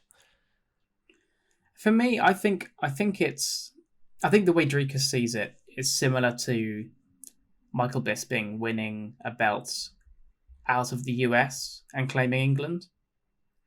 And I think Dricus is like, I'm in Africa. I'm like fighting out of Africa. And I think he just chosen to like take that disrespectfully. Whereas like Leon Edwards, who won it out of England, chose to take that as like, look, Bisping's great. Bisping did his own thing. I want to prove that you don't have to leave. It was the way Dricus said it. Oh, like I've listened to him say it, and I'm like, you do sound like an asshole. And he's like, I'm the real African. And your meaning is a national, but I mean, I'm like, bro, Africa's a continent, not a country. For sure. And they keep talking about it, and I find it so weird because I'm like, when you say it's as a continent and you use it like, I mean, I'm not sure where I was listening to this. It might have been UFC, like involving UFC, but I was talking about the African continent and the like people talk about Africans like they're one race when genetically they're the most diverse continent in the world. 100%. I think it's like I think the shortest people on earth from Africa, the tallest people on earth from Africa, the fastest people on earth from Africa. They have the most genetic diversity within that continent. Dricus Du Plessis is from South Africa, with obviously a European heritage, whatever. I have a European heritage. I'm not an Indigenous Australian either. I'm fucking Australian. You know what I mean? And I'm not going to say Dricus isn't African. I'm not. No, I don't think anyone is. And he's not. And he's definitely South African. Like he is. He just is. But on his end, he can't sit there and be like, Izzy's not African. He's not a real African champion. He claims New Zealand. Well, he's Nigerian. He's not from the same country as you, bro. Yeah. He's not from the same country as you. What are you talking about? Yeah, like, I don't understand. Look, I just don't understand. I know what he's trying to say because of the Leon example you've just said, but like it was just so bad that, especially to someone like Izzy, it was never going to go any other way but badly. It was dumb. As soon as he said it, as a white man living in Africa, saying that three black African champions in South Africa, not great history there. Not great history there. Real African champions. I think what he said was racist. I don't think Dricus Du Plessis is a racist. I agree with you. I think it has like some really bad racial undertones that he. I think he was naive. I think he's a young man that's naive. Maybe. I think he's just arrogant, to be honest. I think he's just got a sort of arrogance and a kind of a fuck you-ness to him. Yeah. That I think, like, because he's now been like, I never said he wasn't African. I just said he's not that young. That like, I just said like you're training out of, you're not training out of Africa. You're not representing Africa. You're not living in Africa. You're not proving anything to the people of Africa, which is his point. But like, you don't get to, like, he has said, I'm the real African champ. He said, are they really African champs if they're not living here? Is the belt really in Africa? Yeah. Which is ridiculous because, like, Izzy clearly has a lot of respect for his heritage. Usman clearly has a lot of respect for his heritage. Agreed. Ngannou clearly has a lot of respect for his heritage. Yeah. They're not people who have tried to distance themselves from Africa at all. Yeah. But, like, you can be, you know what I mean? You can have two... You can be both. Countries, you represent both, bro. Like, Izzy represents New Zealand. You know what I mean? He does. He represents New Zealand, and he also represents Nigeria. He does both. Mm-hmm. Ilia Topuria is Georgian and Spanish. Yeah, that's a great example. It's a great example. You know what I mean? Like, the Spanish get behind him, the Georgians get behind him. Why the fuck not? Dana said that he's getting Dana said that he's basically secured a UFC Spain. Love that. You know what I mean? Like, love that. But he walks out in the Georgian colours. Yes. With a Spanish flag. But you change up as well because Izzy at times has come out in the green for Nigeria. Yeah. But like really early in his career, he's got the all black on, and having had the New Zealand flag over his shoulders. He's represented both because he represents both at all times. All times. And you come to this part of the world, to New Zealand, to even Australia, full of Kiwis here, and people connected to New Zealand, the Anzac spirit, two brother sister nations. We fuck with Izzy so hard, bro. Yeah, we do. We just do. And that's the reason he's like, you talk about, well, Volk's, your champion is not main eventing the Sydney show. I'm like, well, we've got Izzy. We've got two champions in this region. You know what I mean? Whether it was if you had a UFC New Zealand, Volk could main event that too. Yeah. You know what I mean? Like, it wouldn't, and it would be like, well, Volk's just repping the fucking land, bro. And we are, of course, two different countries, but we have a very different, deeper connection than I think maybe any other two countries on earth. From our foundation and our close relationships and how close we truly are. And also just as people. And because we are so isolated from the rest of the world, we sort of only have each other. Like, it's sort of just how it's always been. It's part of the reason as well, geographically, why we're so connected.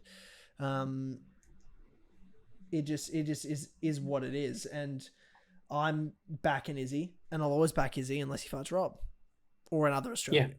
Yeah, that's fair. So it's just I have to. Because he's a Kiwi and Nigerian, but that's okay.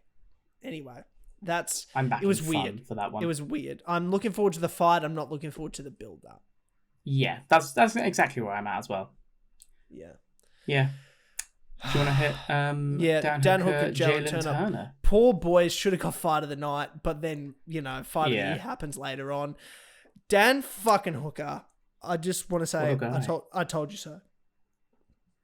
Yeah, dude, I'll be honest, my picks for this were dog shit. The only one I got right was Volkanovski. Yeah. Moreno lost, Rob lost, Turner lost. Yeah. Val Woodburn. To be fair, we out of spite. We picked Val Woodburn out of spite. You picked Nico Price. You piece of shit. You disrespectful piece of shit. Yeah, how dare you? This was you want to talk about feel good? You want to talk about like the roller coaster that fucking event was? Robbie Lawler, bro. We'll get to that. Yeah. Dan Hooker, Jailin Turner. What a fight, dude! One of the fights of the year as well. It was unbelievable. It was so good. I absolutely loved it. Dan Hooker is truly a serial killer. He is a psycho. He didn't take control of this fight until he had broken his orbital bone and his arm. That's when he took control of the fight and stole the second round and then won the third round very convincingly. He lost the first, was losing the second. It wasn't until 2 bones were broken that he's like, you know what? I'm going to beat the shit out of this cunt. I'm going to fuck him up. He literally on the bell needed 5 more seconds. He was finishing that fight. And did I not tell you, I could see Dan Hooker rear naked choke the Hangman. You did I say said that. It. I fucking said it. Dude, I feel good about it. I love that. I love Dan Hooker. I fucking love Dan Hooker. And I love seeing him get a victory against a real, tough fight. That was a really tough fight. Jailin Turner's no joke. And he also defeated the Jailin Turner Anzac curse. Which Turner missed weight as well. He didn't even cut all of his weight. So there was 158. Yeah. True. Yeah, don't like that. And the amount that people that miss weight then win their fights is so lopsided. I think it's something like 80% of the time. If you miss weight, you win. It's something like that. Dude, just because you don't have to cut all the weight. You're bigger. You're so much bigger on the night. Yeah. When you look back at the night of, I feel like Australia and New Zealand, we're the top of the MMA world right now and have been for a few years. And this was us sort of defending that at International Fight Week again. Look, it was a tough night for the Aussies. Volk won and Dan won. Everyone else lost. Jack Della Maddalena didn't fight, in fairness. He's fighting this week. So that's, that's its own story. But Jimmy Crute lost. Fucking Turkish fella, just 3 seconds in, got KO'd into oblivion. Yeah. And Rob lost. But I still feel like where it mattered with Volk winning, he's still champ. Is he still champ? We're still on top. We've still retained the top. Yeah. It wasn't a total victory, but I'd still I feel like we lost a lot of battles, but we won the war, if that makes sense. Yeah. We lost. There's a lot of casualties to win the war. A lot of casualties. Dan winning Dan also. pulled through. Dude, we needed Dan to pull through. I don't know if I would call it as much of a victory if Dan hadn't won. No. But Dan put on such a good performance. God, he's tough. Dude, orbital and arm broken. Yeah. He was talking about when he got the takedown at the end, it was just because his arm wouldn't do anything anymore. Well, he couldn't finish him, right? That's why I was saying. Yeah. Because he dropped him, and then he dropped him, and then Turner looked like he quit. I was like, it's over. It's over. He just needs to drop bombs, and then he just didn't. He just sort of paused and froze. And I was annoyed at the time, but then, after hearing the state, I had no idea he'd broken anything at that time. I had no idea about the broken arm until Joe mentioned it at the end, and. Now looking at it, I'm like, well, of course. He sounded like he had a stroke. He's like, I can't feel this side of my body. It was numb. He had fucking literally Bell's palsy mid-fight. It was just terrifying. But Dan Hooker, man, I scored at 29-28 for Hooker. It was a close second round. Everyone but Adelaide Bird scored it that way. Which, of worst judge of all time fame. Yeah. But, I think she had it. I think she had it 29-28. Oh no, she had the third round. She gave the third round to Turner. Round. Fuck, she's a dumb cunt. Excuse my French. Sorry. Yeah, not a very good judge. Dude, what the I don't think she's ever fuck? been a very good judge. I think she's always been pretty consistently. I mean, she fucked sloppy. Triple G all over the place. Honestly, yeah. I mean, I could have seen a judge giving the second round to Turner because 4 minutes of that round he not dominated, but he was definitely winning. He was winning those minutes, yeah. But that last minute, Hooker almost on the feet, almost finished him, beat the piss out of him, then got him to the ground, and then literally had the fight won. So I'm like, in that minute, it was so dominant. I'm like, well, you have to, and literally would have finished the fight. I'm like, I have to give that guy the round, surely. But when you say by the bell, you have to give the guy the round. And then third round was 150,000% Dan Hooker's. Yeah. So unless you're Adelaide, but so yeah, I mean, pretty like incredible win for Danny. He's back in the top 10 now. So happy for him. He's the Cowboy Cerrone of the modern era. He really truly is just a tough son of a bitch. Anyone, anywhere, anytime. Like, he showed up and fought Islam in Abu Dhabi on like a week's notice. He was like not able to come home to New Zealand and living in Vegas for weeks just so he could take fights. Like, he is such a fucking legend of the sport. And he's been so disrespected the last 6 months because of the IV bullshit, which he's probably right anyway. And he's probably, I believe. And people like Dan Hooker needs to apologize. Dan Hooker's not apologizing to fucking Islam. Dan Hooker is loyal. He's a fucking Kiwi. He's loyal to the fucking boys. He's not going to be fucking giving out shit to the enemy. He's not giving to the fucking enemy. You know what I mean? Oh, sorry, I was wrong. The internet wants me to apologize. Fuck you. If anyone's asking to apologize, you're a fucking pussy. Get your fucking life together. This is the fight business, for God's sakes. And I hate saying that shit, but in this context, are you kidding me? You should apologize. Yeah. So, oh my Didn't God. say anything Get bad. over And it. let's be honest. Fucking wuss. He's like, I believe him. I'll be honest. I don't think he's like a sore loser. No. You know, when Islam beat him, he was just like, oh, well, I got paid. Yeah, true. You know? True. He didn't like make any excuses on that one. No. I don't think he's ever made. He's not someone to make excuses. He was literally defending his boy Volk. He's literally defending a brother. I'm like, how can you? But I'll never be mad at him. That's something he heard. He did. He did hear that. Yeah. But it was just their word against his, and if you're Dan, he's like, I'm gonna fucking say something if I heard it. I'm just not gonna let him walk away. I'm pissed. That's my brother. I'm gonna say something, and he did. And he doesn't need to apologize. Fuck you. He's a legend.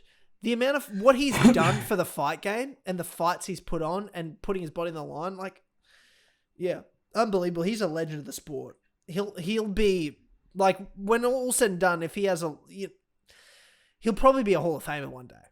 You know what I mean? Like, if Cowboys Cerrone's Hall of Fame, he'll probably get there he's probably going to fight for 4 or 5 more years. And then he'll ride off into the sunset, and he's a legend. He's already a legend of the fight career he's had. He's one of the OGs of the Anzacs. He's been around, like, when I started watching the sport, Dan Hooker was all the fucking like Australian fight cards back in the day. In like 2014, 2015, 2016, those days. Dan Hooker was there fighting a featherweight. And I'm telling you right now, whenever I watched Dan Hooker fight back then, I was like, I love Dan Hooker. He's probably never going to be something, though. The fact that Dan Hooker is who he is now, I'm so shocked and love, because he deserves it. Especially at this state. You know? Especially like post-Poirier, on the slide that he was on, to come back, beat a young gun, and then beat another young gun, really. He's back-to-back wins, bro. Back-to-back wins in the top 10 again. Love to see it. Yeah. Love to see it. Do you have anyone you want to see him fight next? I mean, he's going to be out for 6 months, so I think it's too soon to tell. Like, at least 6 months. Like, he's broken. Yeah, but the top 10's not going to change that drastically. Well, it might, if you have the 3 because I don't want him fighting top 5. So you're only looking from 10 to 5. So you've got Gamrot, you've got Fazeev, you've got Rafael dos Anjos, which I'm not mad at that. I would. RDA isn't a lightweight anymore. Dan Hooker. Yeah, but he's ranked lightweight. He's in the rankings. He's in the rankings for some stupid reason, but he doesn't fight. He doesn't fight in. He might. He might, not, bro. He might. No, he's literally been like either title shot, that? Connor, or welterweight. Is what he said. Okay. Well, he's like, I'm not going back down unless you're giving me the shots, or you're giving me, Connor. Okay. RDA, one of the OGs too, but I would love that fight. Yeah. Do it at 170. I don't even care. I just feel like that's a great OG fight for Dan Hooker. It's a great fight for Dan Hooker, but it's not a 155-pounder. No. Yeah, true. I mean, that's the fight he's I'd been want to left see. in the rankings like.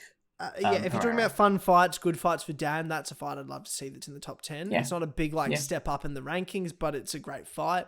It's a big name. Otherwise, I'm happy to see how it plays out, and if maybe a Fazeev or a Gamrot's there. Who are the other two? RDA who's 9, 8, 9. and Armin. Okay.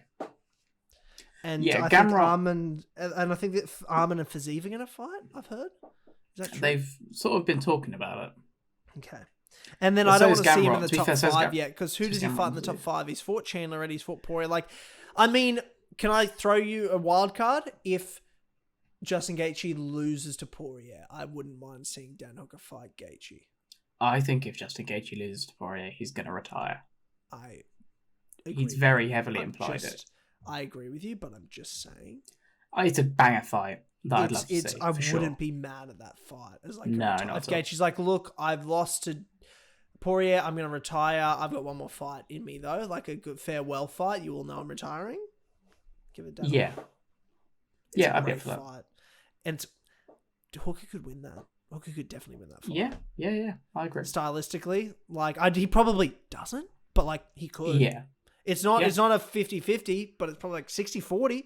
I reckon there's a 40% chance of winning that fight. Yeah, I'd have to. I could see him clinch kneeing the ruminate on it a bit. Face. But yeah. Yeah. Anyway, that's my thoughts. Dan Hooker, legend, love him, great stuff. Speaking of legends, Val Woodburn. Oh yeah, Val Woodburn, poor guy.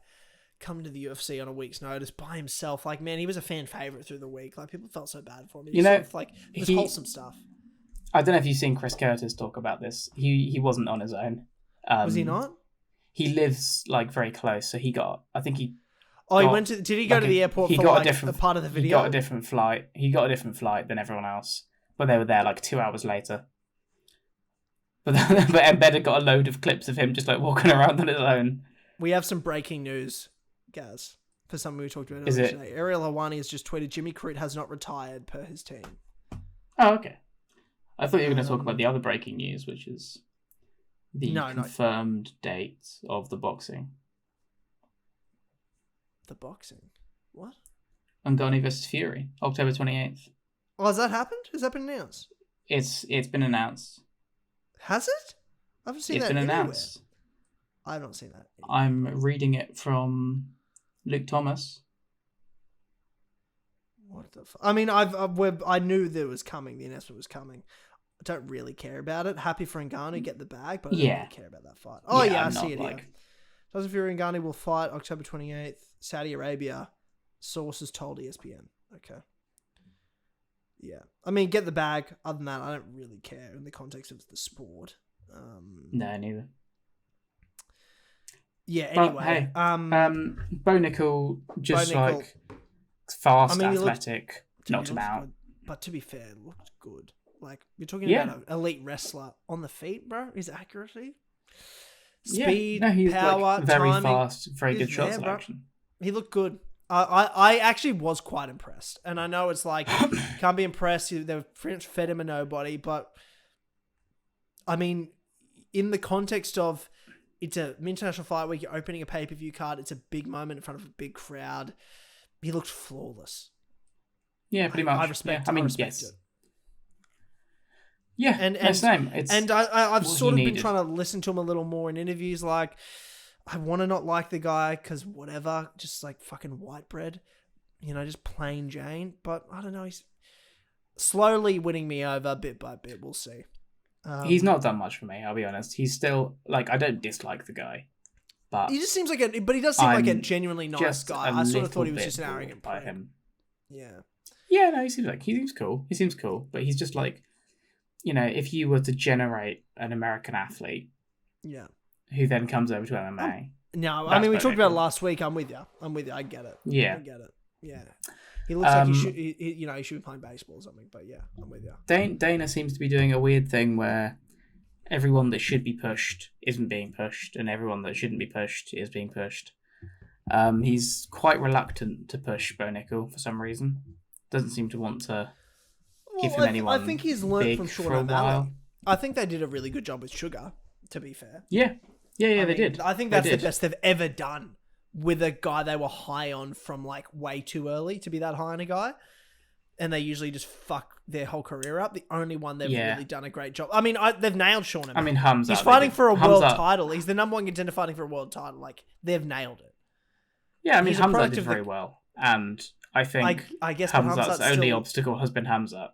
Yes, but I agree with you. But Sean O'Malley's fighting for a title. Hamza's never fought for a title. Sugar's way ahead. True. And Sugar's been around, like, he's a contender series product. Like, he's been there from day dot pretty much of his early career. Whereas Hamza was, people were high on him. He went straight into the UFC and's been dominating. Like, Sean O'Malley wasn't ready for that. He's been someone they've brought up slowly. He's now a legit number one contender fighting for in a legit world championship fight. In a very competitive division. They've nailed it. They've nailed it.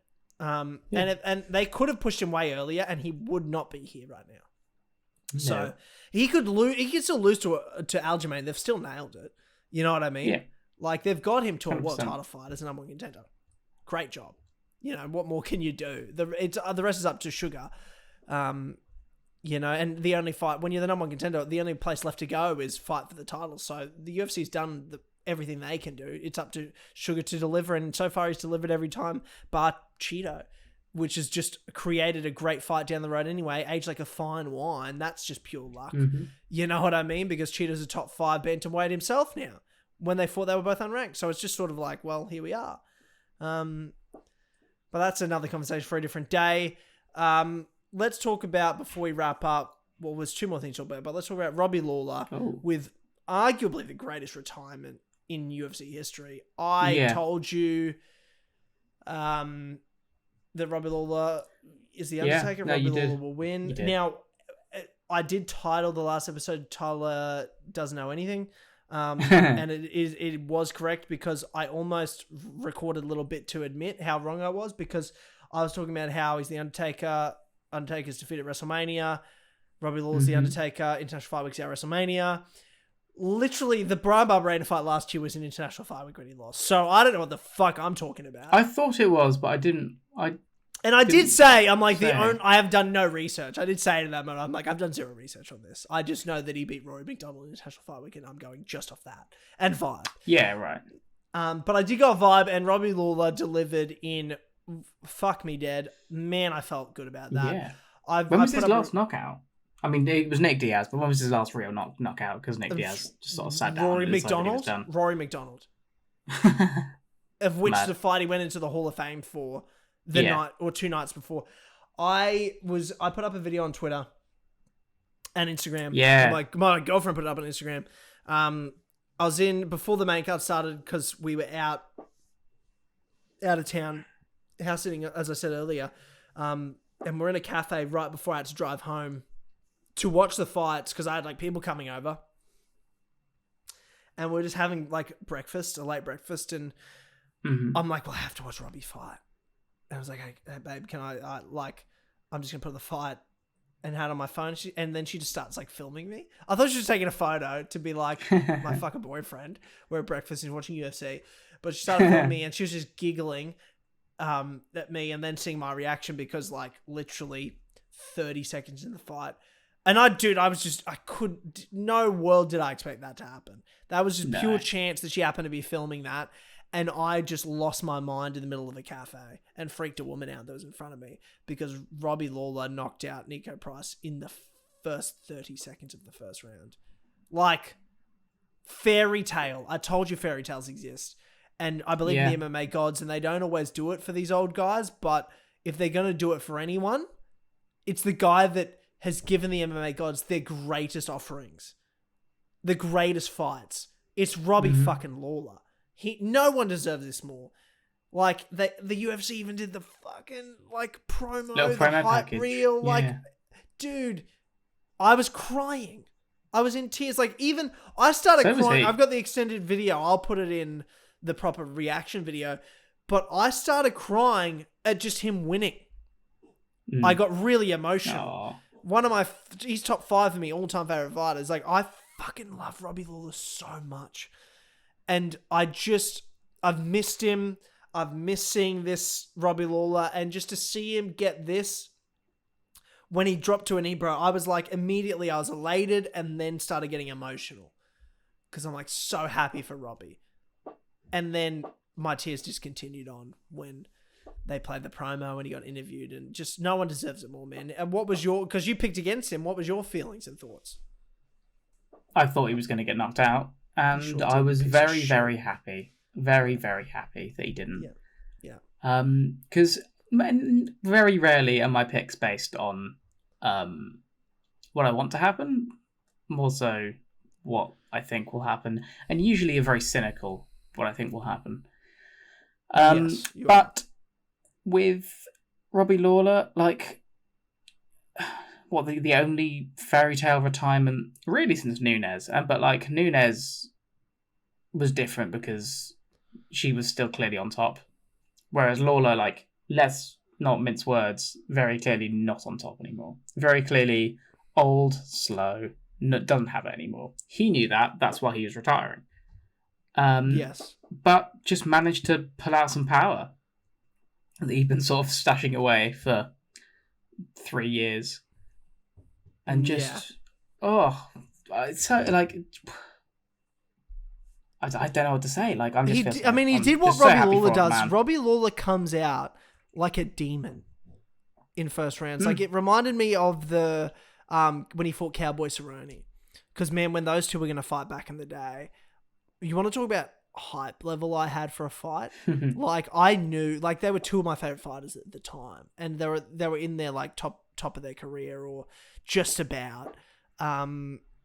And I just knew, I was like, this is going to be a fucking, like, one of the greatest fights of all time. It should have been 5 rounds. It wasn't. It's 3. But Robbie came out so hard immediately and was doing exactly that. He was doing, like, getting in the clinch and dropping, like, uppercuts and hooks in the clinch. It reminded me straight away of that, where he's sort of sitting there going, I'm going to catch him cold. And fuck me, it worked. Like, he just came out like 5th round Robbie, like a demon out of hell, like the Undertaker, like a dead man. And Nico dropped like a fucking sack of shit. And respect to Nico, I like Nico Price a lot. He's a great fighter, great guy. But just like a sack of potatoes, just straight down. Shocked. Like, even in the moment, like, he's landing that shot, I'm like, oh, those are big shots. And then he just drops. I'm like, oh, shit. Like, and Robbie just raises his arms, fucking knows he's got it. Like, unbelievable stuff. Fairy tale stuff from Robbie Lawler. So happy for him. Goes in the Hall of Fame for the greatest fight in MMA history against Roy McDonald in International Fight Week in 2015. 2 days later, retires with a first round knockout. And just everything about it, him taking in the moment of the walkout, the fight itself, the after fight, the interview with Joe, the promo, the package they played, like, it was just, it was beautiful. It was beautiful, and no one deserves it more than Robbie Lawler. You want to talk about OGs of the sport, one of the greats of the sport ever. 23-year professional MMA career, like, given everything to the sport, everything to this sport. Put on the greatest fights we've ever seen. World champion with multiple title defenses. Like, he's one of the greats. Love Robbie Lawler. Yeah, 100%. Just... we both agreed that he's never coming back, I assume. No, never. No. Good. No. Yeah. I don't think he will either. He seems real about it. He doesn't seem to want to do it anymore. He seems very real what about I want to see. Dana seems very confident. And I mean, most people don't know, if especially if you're new to the sport, Robbie Lawler is very good friends with Dana White and has been for a very long time. Like, we want to talk about fighters that Dana is biased and loves. Robbie Lawler's one of them. And also you want to talk about how most guys in retirement get fed to the wolves when they say they're going to retire. Yeah. When they just give them a young gun. Look at Shogun last year. Like, they just feed them. Frankie Edgar. I knew, and even Frank Edgar, exactly. Like, even guys you'd think Dana would respect. I had a feeling, I was like, Dana would never do that to Robbie Lawler. Dana is not a good guy, but he would never do that to Robbie Lawler. I know that. Because he loves Robbie Lawler. He fucking loves Robbie Lawler. And he has for a long time. So when Dana came in the post-fight press conference, I knew I wanted to hear what Dana had to say, because Dana would know, because I know he's very close with Robbie Lawler. And he said, he's like, I've talked to Robbie 3 times today, and he's most definitely never, ever, ever coming back. Yeah. So I'm like, yeah, I feel confident Dana said it, Robbie said it. And why would you? You know, it's not going to get better than that. It could never get better than that. No. Walk away. You know, unless they're like, Leon Edwards' opponent falls out, Robbie, fight Leon Edwards for the belt, and he finishes him in 30 seconds too and becomes the champion and then walks away. Oh my God, what a dream. But yeah, Robbie Lawler, what a legend. UFC 290, what a show. What a card. What a card. Great event. Needed it, bro. Fuck. We got the MMA gods paid us back for a shit few months of UFC. Yeah, we've had a rough run. The long road to 290. The long road to 290, and 290 fucking delivered. And now we've got a couple of rough fight nights, but 291, another banger card. We've got some good pay-per-views coming up. That Boston card, 292 is great. 293 is going to be great as well in Sydney. And we'll have Izzy and Dricus as well. Then you've got Volk and Islam hopefully at 294. Then you've got MSG, Stipe Jones, which got announced as well. We probably should mention as well. Oh, yeah. I feel that way too. Look, this is a fight that should happen 5 years ago. Yeah, I don't care about it now. Maybe even 6 years ago. Will I watch it? Absolutely. I'll watch it, but I don't know if I'll watch it live, to be honest. It's one of those where, like, I might, depending on how bad the card is, I might just watch it the next day or find a stream of it or whatever. Because I can kind of see BT Sport trying to make me pay for it. Because BT Sport will do like one proper pay-per-view a year. Right. And you think it'll be Jones Stipe? Well, they made you pay for, what was it? Normally it's Conor McGregor cards, but since he hasn't been fighting, it was like Oliveira Islam and the UFC London pay-per-view they made you pay for. And it's only like 25 quid. But I'm not doing that for Jones Stipe. If there's not another great few fights on that card, I'm not doing it. Yeah. You were right about the breaking news as well. Ariel's just tweeted 1 minute ago, as reported last week, Tyson Fury Francis Ngannou is a done deal, and this morning it is officially announced, October 28th, Saudi Arabia boxing match. More details to come, but it's all signed, sealed, and completed. Nice. Wow. Get that back. Good for fucking Francis. He fucking did it. Yeah. All those people saying, "Oh, it's not a draw. No one cares about Ngannou." Look at him now. PFL fighting Tyson fucking Fury. Wow. Good for him. Mm-hmm. Love that. Yeah. Right. Are we good? We are good. One last thing. Jack Della Maddalena fights this weekend. He does. So even though we don't give a shit about this card and I wasn't going to watch it at all, I will be watching now because we got to support the land. The Aussie boys. Jack Della Maddalena is going to go get a quick victory this weekend. Yeah, I'll be watching 5 minutes of the card. Yes, or less than probably. And then he will freshen up, come back for UFC 293, which hopefully he can get a really high-ranked welterweight. Mm-hmm. Yeah, so that's very exciting. Lots of good stuff. Did you see Ian Gary this weekend with the Jeff Neal mugshot shirt as well? Loved that. I don't know what that's about. Why's Jeff Neal got a mugshot? I don't know why he's got a mugshot, and I don't think anyone really knows, but I think Ian Gary just found out he had a mugshot and goes, I'm going to fuck and troll him. And, dude, Ian Gary is really just growing on me more and more. He's funny. He's funny as fuck. and he's backing it up in the cage, so he's making me excited. So is that in the Boston card they're fighting? I don't know off the top of my head. It has to be. He's Irish. Has to be. This is 292. Yes, Boston. Perfect. You has to, because Dana said that. He's like, you got to make the Irish guy fight in Boston. Have to. That's great. Love that. Great fight. God, 292 is going to be good too. Okay. Yep. Great.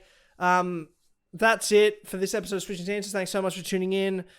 Again, if you're watching on YouTube, like the video, subscribe to the YouTube channel, rate us on all your podcast services, give us a thumbs up, give us reviews. Appreciate all your support. And we'll see you all in 2 weeks' time where we'll recap UFC London and be previewing UFC 291, Dustin Poirier versus Justin Gaethje for the BMF title, of which they've said apparently Jorge Masvidal is going to be the one to put the belts around the winner, which is, I guess pretty cool in the context of what it is. Why not? It's bullshit anyway, but who cares? But yes, thank you for watching, and we'll see you all in 2 weeks' time for another episode of Switching Stances. And on the YouTube channel, be sure to check out the fight reactions to 290, which will be coming in the coming days too. Thank you, and goodbye. Thank you.